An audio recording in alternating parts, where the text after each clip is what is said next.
මම මේ වීඩියෝ එකේ කරන්න යන්නේ මම හදපු 2D ගේම් එක ගැන. මේක හදලා තියෙන්නේ HTML JSON CSS වලින්.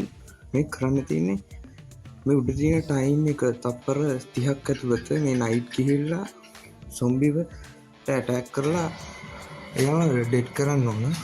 අපි මේකෙදි නයිට් අපි තමයි නයිට් යස් කරන්නේ යාව ඉස්සරහට ගෙනහිල්ල මේ විදියට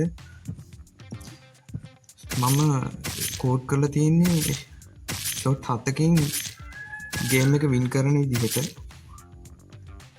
මේ ගේම් එක ස්ටාර්ට් වෙන්නේ එන්ටර් බටන් එකෙන් එන්ටර් බටන් එක ප්‍රෙස් කරලා ඊට පස්සේ අපිට තියෙන්නේ සොම්බි ගාවට ගියහම ඇටැක් කරන්න ස්පේස් එක ඕපන් එක.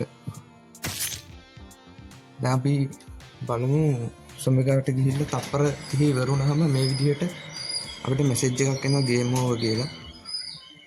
අපි බලමු VS Code එකට ගිහිල්ලා HTML ටික මේකේ මම මුලින්ම කරලා තියෙන්නේ CSS උයි JS ෆයිල් එකයි ලින්ක් කරගෙන තියෙන විදිහ මේ විදිහට.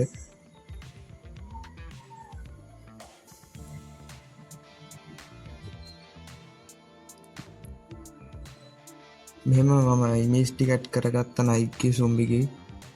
මේකේ තියෙන CSS ස්ටයිල් ටික බෑග්ග්‍රවුන්ඩ් එක URL එක ටයිම් එක ඩිසයින් කරපු විදිහ නයිට් ඩිසයින් කරපු විදිහ සොම්බිගේ සොම්බිගේ ඉමේජ් එක අනිත් පැත්ත හැරිලා තිබ්බ එක මේ අපිට පුළුවන් නැවත අනිත් අපිට අවශ්‍ය පැත්තට අනිත් පැත්ත හරවගෙන ට්‍රාන්ස්ෆෝර්ම් ස්කේල් x එකෙන් දීලා x අක්ෂයේ දිශාවට ඍණ එක දුන්නාම මේක අනිත් පැත්ත වෙනවා. දැන් අපි බලමු JavaScript එක. මේකේ උඩම තියෙන idle කියලා මේ විදිහට අපි ගේම් එක ස්ටාර්ට් කරාම සොම්බි අර හෙලවෙන විදිහට හදන ඇනිමේෂන් එක තමයි idle කියලා තියෙන්නේ. මේ run කියන්නේ night දුවන ඇනිමේෂන් එක. ඒක හදලා තියෙන්නේ මම ඔඩියෝ එක ඇඩ් කරලා දුවනකොට ඒ විදිහට.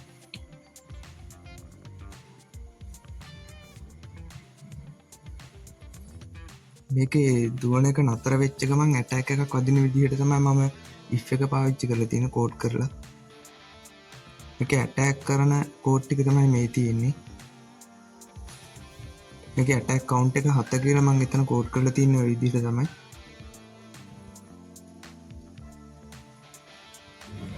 මේකේ ටයිම් එක මම මේ තියෙන විදිහට තමයි ඇඩ්ජස්ට් කරලා තියෙන්නේ කෝඩ් කරලා. ටයිම් එක එක අඩු වෙන විදිහට එතන තියෙන්නේ. මේ තමයි අන්තිමට මම කී ප්‍රෙස් කරද්දී එන විදිහ කෝඩ් කරලා තියෙන්නේ. මේකේ play event කියන කෝඩ් එක HTML එකත් එක්ක සෙට් කරලා තමයි ඒක කරලා තියෙන්නේ. enter key එක එබුවාම ගේම් එක ස්ටාර්ට් වෙලා ස්පේස් එක එබුවාම ඇටැක්. ඉතින් මෙහෙම තමයි මම හදපු ගේම් එක.